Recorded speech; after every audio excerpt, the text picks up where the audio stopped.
is with us as a dedicated American doctor.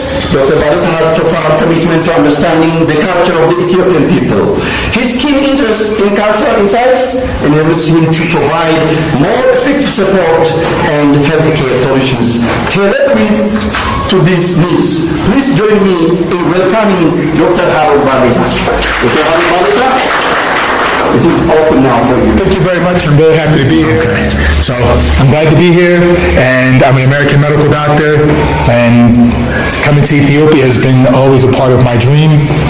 I've been studying Ethiopian culture pretty much my whole life, watching it on TV, reading it in books, and a part of my journey in life, besides all of my other experiences, coming to Ethiopia has been one of my great pleasures. Why did you come to Ethiopia, and what do you like most about it?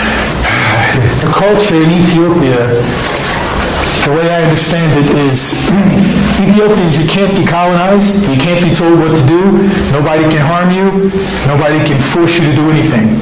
And my soul and my spirit is the same. I can't be forced. I'm free to live my life the way I want, when I want, to go where I want. I'm free, just like you. And plus, Ethiopians are the first people. First people on earth are Ethiopians. It's in the Bible, it's everywhere. So thankful to have the opportunity to do what many other Americans can't, which is be amongst you right now as we speak. Let me ask one question. How can listening to native speakers like you boost English learning? Anytime you ever want to visit a foreign country, you must learn the language of the common people. So you really won't get that from books, and you won't get that from watching movies, because that's scripted language. We're talking about everyday language. So with my experience being here, it's important for me to ride the taxis, ride the local buses, so I can hear what common people are hearing and not what's on the radio or what's on a television station. It's from somebody's mind. It's just not real language as you will get from a native speaker in real time with the words that are coming out of my mouth now. Okay, great. Does that answer your question? Great. My students, I should allow you to speak, okay? The time has to be consumed by you, okay? I shouldn't speak too much now. It is you who needs to speak, okay? Then I will give you this mic, then you have to speak. You have to say something, okay? Yeah. Some more detail about your profession. For instance, are you a general practitioner or are you a specialist? So I am a family physician in America, but that's really not my passion. My passion is solving problems. So I started out working in nightclubs. People know what nightclubs are? You know, everybody knows what a nightclub is? Okay, I started out working in nightclubs. Then I got involved in construction as an electrician. Then I joined the military, and I went to war. And then I said, if I can make it out of war alive, then I'll become a doctor so I can save people's lives. And still that wasn't enough, because it didn't satisfy what I have inside, which is solving problems. I like solving problems. My support to people who need it is another way that I can solve problems. It's one thing to have knowledge from these books, knowledge from a professor. Knowledge is knowledge. Knowledge is simply information. But intelligence is using knowledge to solve problems, complex problems. So I told myself I can solve any problem that I put my mind to, whether it be in somebody's house with electricity, whether it be entertainment, whether it be in a hospital. Saving lives or taking lives, it's all, in my mind, a way of solving problems. I'm a problem solver, and a part of my solving problems is I became a doctor. But it's just one thing of the many tapestries. I should say that you love Ethiopia, and you see the cultures, the religions, the societies. Which part of the history that you amazed in, like, if it can change to them by movie, as a film, which part of Ethiopian history you wish to change in a movie that can teach other Africans and other worlds? Did you say something I would want to change? No, like if someone asks you, like, I want to work in movie, depend on Ethiopian culture, Ethiopian history, what your answer will be from, you see? I understand. So my answer would be, the most incredible thing I love about Ethiopia is that you can't be colonized. You can't be told what to do. You can't be forced into it.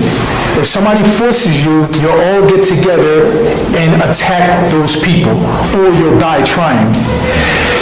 Many other cultures and civilizations in Africa were afraid to get together and fight the oppressors. But the Ethiopian people said, you will not oppress us, not without a fight.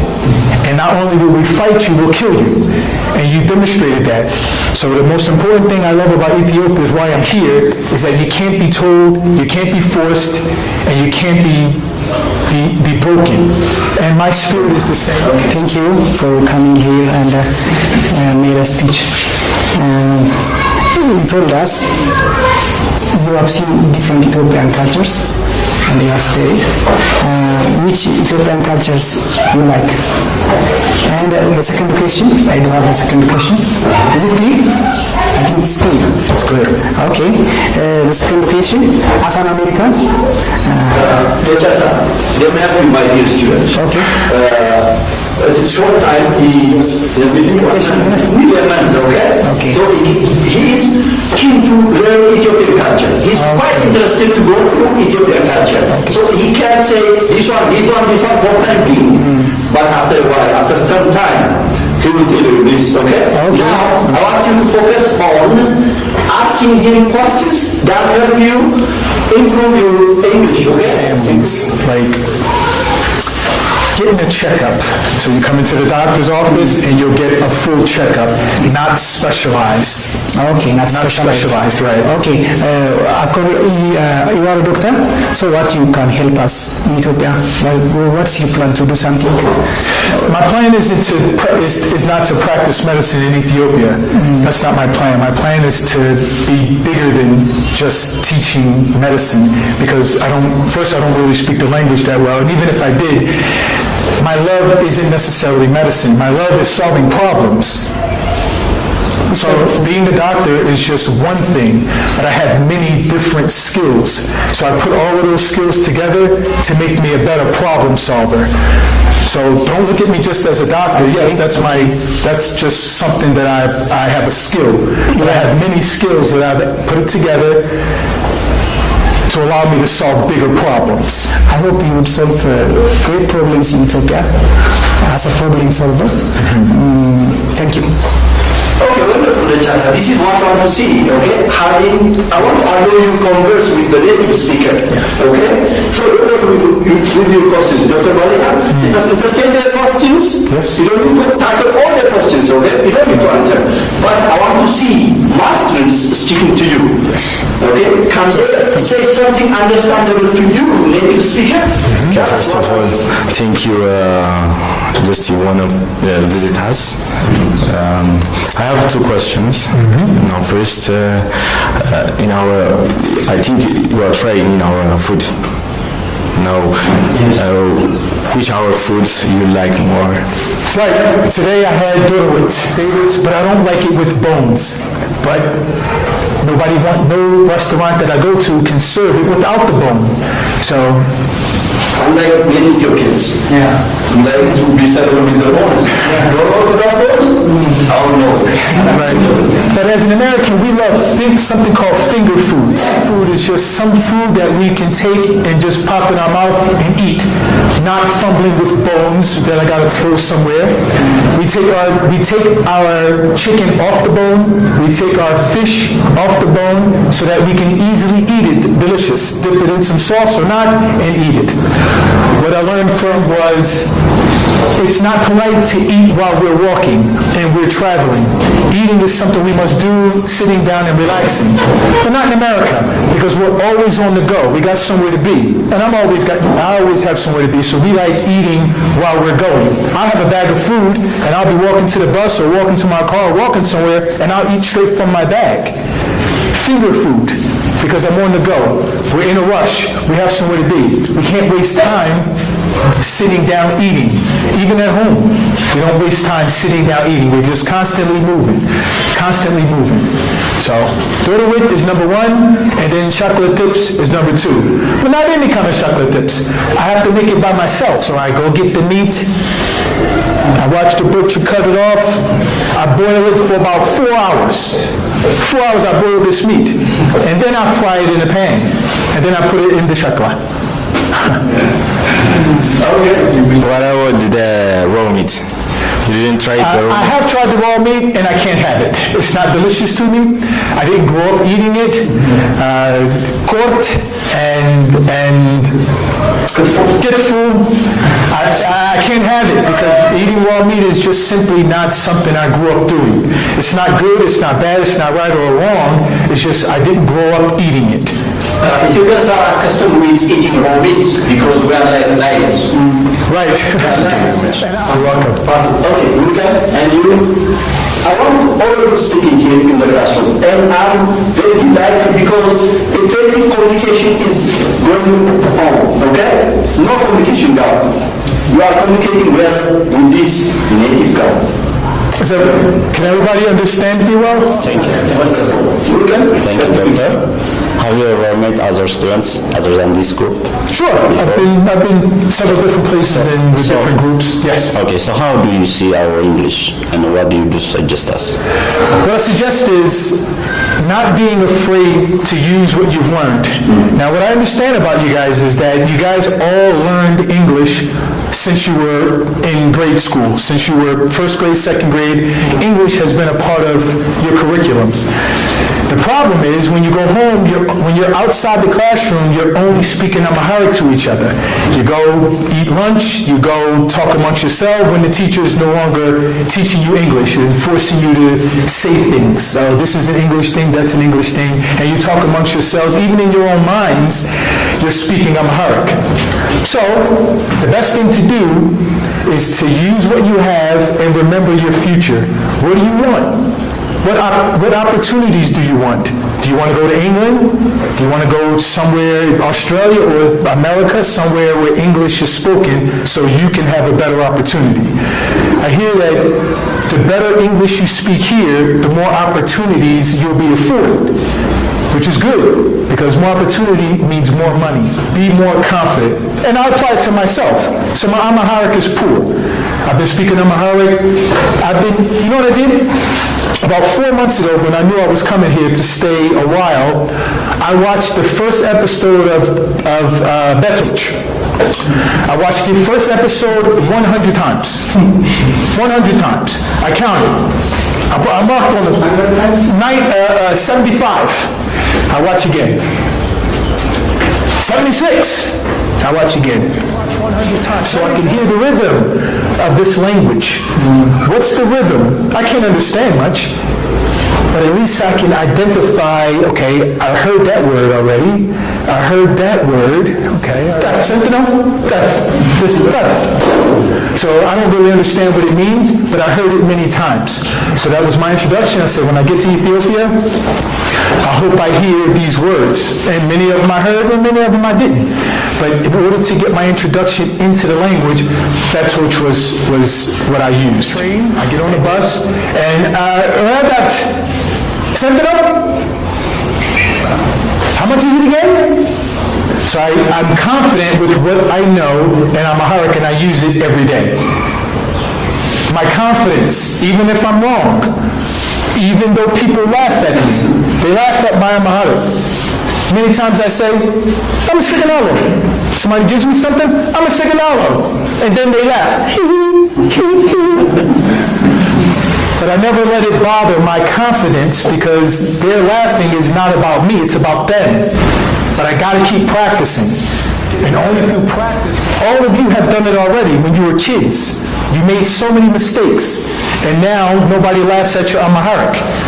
Well, soon my Amharic will be good enough where people still may laugh no matter how well I get because I'm saying it with a foreign accent. So people still may think my accent is funny. but I never worry about it. I just keep practicing and practicing. So if I had one word to tell you, is stop being afraid to use what you know. Be confident. You go somewhere, hello, my name is so-and-so, and this is my favorite thing to do. These are my plans for the future. Even if you're doing it with the Amharic accent, it doesn't matter. Speak confidently, and then that confidence will rub on somebody else. If you're confident in speaking English, even though you're going to make mistakes, even though everybody's laughing, they're really happy that you have the confidence and the courage to speak. Because you don't want people to laugh, well, you're not gonna grow. I don't care who's laughing. I'm gonna make sure I grow. I grew as a doctor, I grew as a soldier, I grew as an entertainer, because I don't have the fear to speak amongst people and make the mistakes. I love mistakes, are my favorite thing, because when you stop making mistakes, then you have it well. I love my mistakes. I really cherish my mistakes. Mistakes is the best thing ever happened to me. And I learned how to make more mistakes. The faster I make my mistakes, the faster I'll get to speak. You see, I would like to answer your question, by the way. As to my view, I can confirm that you speak very good English. I'm proud of you, okay? Whether what I heard here in this classroom, you can say your ideas in English clearly, okay? You expected this. How do you get their English? What's your comment? They don't what they are saying to me or not. How do you label them? Are they good speakers or very low or what? I'll say, I won't even judge whether it's good, bad, or right or wrong, or anything like that. I won't even judge it. What I can do is, you understand me, and I understand you. Everything each one of you have said, I understood it. And everything I'm saying, you understand. What I'm asking you to do is be more confident. As you claimed earlier, you said that you grew up listening to Ethiopian culture, you were learning all about it, and you grew up watching all of it on the television. But how were you first introduced to the Ethiopian culture, and what made you decide to first watch the TV shows, the histories about Ethiopian culture? And is our rebelliousness the only thing that you took from being an Ethiopian? That's my first question. Okay, so I'll answer it this way. My first introduction when I was a small child to Ethiopia was on television with starving Ethiopian children. Big bellies, flies. It wasn't nice. It was the famine. And when I saw that every day on the commercial, maybe I was 6 or 7 years old when I saw this. And I said, when I am able about Ethiopia, I just said, wherever those people are that are suffering like that, I'm going there. So I had a mission that I had to go do something about it. Then I realized you don't need my help. Ethiopians are before any other culture, but you need support. I said, how can I offer my support once I become capable? Once I get enough information, how can I be of support for them? What was your next question? What was your other question? My other question was... All right, I remember. Now, what I want to address is, I don't consider Ethiopians rebellious. This is not a rebellion. The Italians came here to tell you to take the resources and force you all into whatever they wanted. That's not rebellion. That's telling people, you won't come to our country and force us to do anything. That's not rebellion. That's fighting against oppression. But yeah, still, but we ain't settle for what they offered. We rebelled against the oppressors. That's what I meant by rebel. Not as in rebelling like I'm that or none of that. I just rebel as in rebelling against the oppressors, that we ain't gonna be colonized or we all have our own culture and shit. Okay, so you're using the word rebellion? I still can't accept it. I still can't accept rebellion. Rebellion is something you do amongst yourselves. One powerful part of your government can rebel against another part. But when a foreign entity comes in to try to colonize, that's not rebellion. That's fighting against oppression. Yeah. Okay, for my second question, you claim that you were in the right? I was. Which war did you serve? The Iraq War. Okay, you claim that you've been in the Iraq War and you survived the war. So people that usually go through wars, something flips in their head after they survive the war. And how did that alter your life? It made me confident, and it made me stand for people who can't stand for themselves. It made my voice louder. It made me less and respond to oppression or people who are being oppressed. Going to war and learning how to fight taught me how to help others who are in need. Okay, so why us? Why did you choose to come this learning institution today? I was asked to come. I was invited. Okay. And the reason, okay. Yeah, that's it. First, I want to say thank you for that you are here. And my question is there any material like movie or ebooks or something like this that you can suggest us to see or to listen for to develop our English skill? I'm sorry, I can't. I can't recommend any one book or any one movie. Watch whatever your interests are and find out how you want to serve. All I know is identifying problems and be of service to others. So find out how you're going to be of service to others and then study that. Read about that. Watch that in the language that you want to do. You want to do it in English? Then find something that interests you in English because then you'll be interested in it. If I tell you one book, you might not have no interest. And now you'll be forcing something on yourself that you have no... Second question, what is success for you and how do you define it?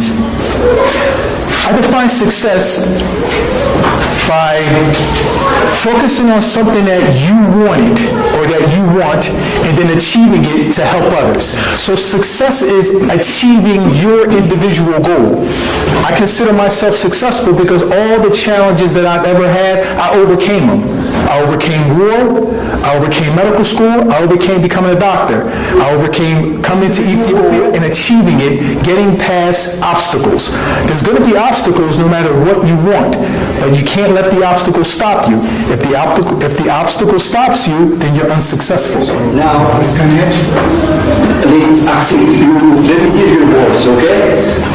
Before you reply or you give response to them, let them finish their ideas, okay? Because I have to make sure that they think this way. That's the most important thing I want to do. Therefore, did you finish, brother? No? Okay, my last question will be, your skin color looks like us, so are you Ethiopian in those or? For another chance, many Ethiopians try their best to live in America, and the America is the dream country, our dream country. But you come down to Ethiopia, how you look the standard of living here, there and here, and did you want to live here forever? Did you want to be an Ethiopian citizenship, to take an Ethiopian citizenship?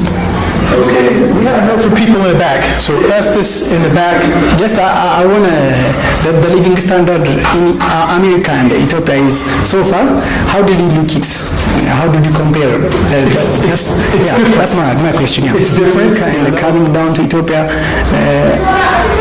No. is it a challenge? No. Okay. Because I've been to war. I've slept in dirt. I've slept in grass. I've slept in holes. I've slept in places where you probably would never want to sleep. But in war, I've slept for many, many months in those horrible conditions. So coming to Ethiopia is thinking your own mind. Okay, living in Ethiopia, it doesn't discomfort you. No, I've slept in dirt in Iraq. I've slept in water. Times in combat that I've been 2 or 3 days and I didn't sleep. But I had to sleep in a mud hole. So coming to Ethiopia is still like heaven. Wow. Yeah, thank you for loving my country. You know what? I'm feeling very proud of you because you speak well and you are showing great confidence in front of this native speaker. And that's the nice thing, okay? That's what I can feel or confirm, okay? You have good English, well English. Okay, Okay, thank you. Personally, welcome to Ethiopia. And so my question is a bit different. So you have succeeded in many tasks, for example, in war and in medicine, and also in you are a doctor. So I want to know, how do you manage your day? I mean, to be successful, how do you manage your day, and what you do love to do in a day, in one day or a week, or how did you plan to achieve these so many goals?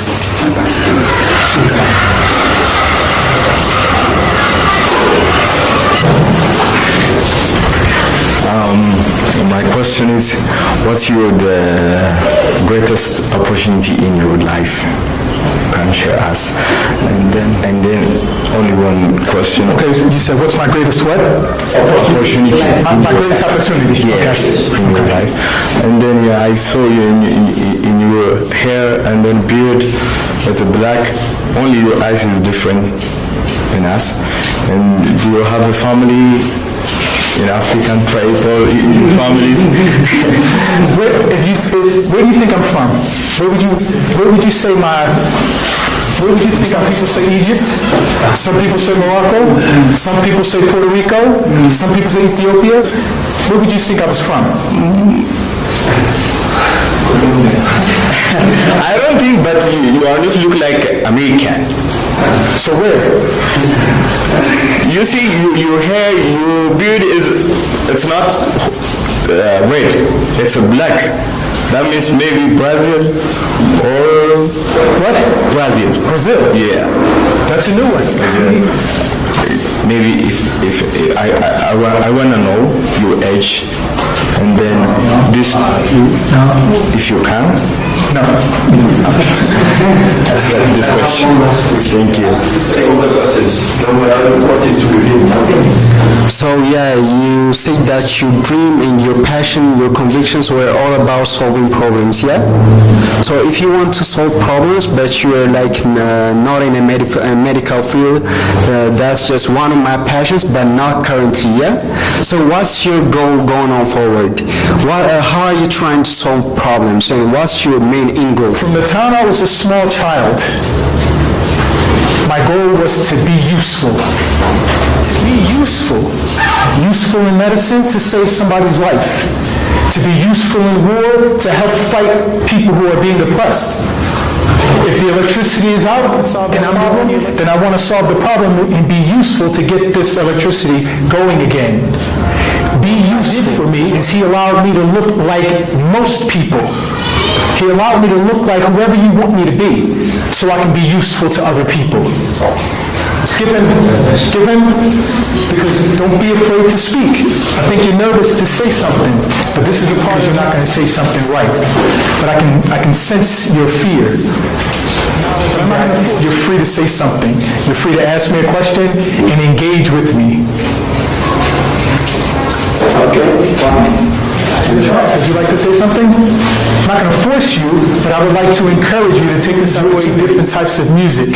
I've been introduced to many Ethiopian artists, and I enjoy listening to it. I enjoy listening to music from different places in the world. I lived in China for a year, and I learned to appreciate their music. But I'm probably one of the very few Americans that you'll ever encounter, and I care nothing for sports. I don't watch football. I'm interested in pursuing my own growth, not watching athletes on television do their craft. I wanted to learn. Let me add two questions. The first one, before you came here, I think you might have some expectations on how Ethiopia looks like, and does that expectation... The question is, you have not informed us about your family life, so are you married, or about your parents, your siblings? I can't speak about it. Okay. Opinions or questions offends you, especially from Ethiopians? I don't take offense, and I have no expectations either. With an open mind that whatever I experience were expectations for no one. I just came to be useful, but not abused. You can't abuse me, you can't use me. As soon as I feel abused or used, then I just move on to the next place where I'm appreciated and I can be useful. No expectations, because I'm not going to be disappointed. Either I'm going to be useful or I'm going to move to a place where I can be useful. To solve whatever problems and challenges I want with my 24 hours. So I find a way to be useful, like being here. This is a way to be useful with my 24 hours. So how do I manage my time? Well, I'm free to manage my time. Okay, your greatest opportunity in your life? My greatest opportunity is to help be useful and solve problems. That's the greatest gift that God gave me, is He gave me the purpose to solve other people's problems, to minimize their suffering.